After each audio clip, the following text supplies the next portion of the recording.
have a service call for a fridge, this particular underbench Skope fridge here. Apparently jumped up high in temp, so we'll jump into it and see what we can find.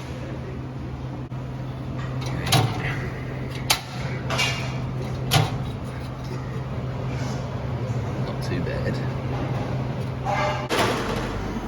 Just trying to pull the covers off as well. The joys of working at some of these places is two screws right up above there. It's like I can't actually get to it because it's built under the bench here. Anyway, apparently they also mentioned that there's been water all over, so you can see there's evidence there because there, see that? Let me see if I can get the camera to focus, but that drain right there is basically supposed to be in the pan right there. So obviously water's just been leaking out straight there, so that'd be why they've had water all over the floor. So I've just come to see if I can see if the coil's iced up, and as you can see, it is not. So with these particular ones, you can actually slide out the whole assembly. 2 screws and 4 switches there. Basically just to confirm that, oh, hello, fan is no longer spinning. So I slid the unit back into place, turned it back on, and originally I was getting power to my fans, but now it's not, so we're just going to monitor it and see if there's a sensor in there that maybe is telling the fans not to be on currently, but we'll see. Okay, so fans have kicked back on, but they did drop out just a minute ago, so we'll see if it happens again. Yes, I just lost power again. Okay, so I ended up having to call Skope to get some information.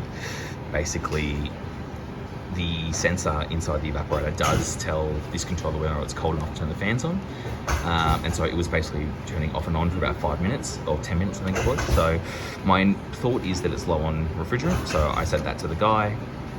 And he agreed, but this is a closed system. Like I said, it has no Schrader cores in here, so this thing's on R290 as well. So yeah, basically there's no Schrader cores on this, but their test to determine whether or not the unit is low on refrigerant is to remove the evaporator fans, and within 5 or 7 minutes I should be getting a frost back or sweating onto my compressor. So that is currently what we're doing. We'll see how it goes. Alright, I've now had this thing running for 7 minutes, and as we can see, no sweat back, no frost, and my suction line is barely cold. So yeah, this thing is low on refrigerant, so we'll have to schedule a time to come back to conduct a leak test and go from there. Cool, so it is kind of annoying when you have to call tech support, because you know there are some out there where you can be on hold for, I don't know, 3-4 hours, or you request a call back and they don't call you back. You know, Dakin and Mitzi spring to mind.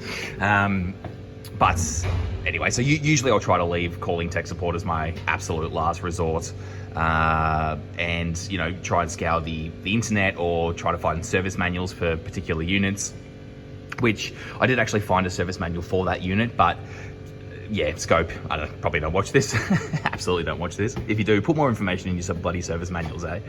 Because yeah, the information I was looking for just wasn't in there. It's detailed on how to pull units apart, and how to replace certain things, but not the information that I was after. So we called them, got the information I needed, confirmed that it was low on refrigerant. We will come back. Like I said, that one's on R290, which is a 3L refrigerant, so highly flammable. But we'll have to come back and find the leak, repair it. And I mean, that unit's only manufacture date was 2020, so it's definitely still under warranty. So it might not even be me coming back to do the repairs. Who knows? We'll see how that plays out anyway. But anyway, that's the end of this one.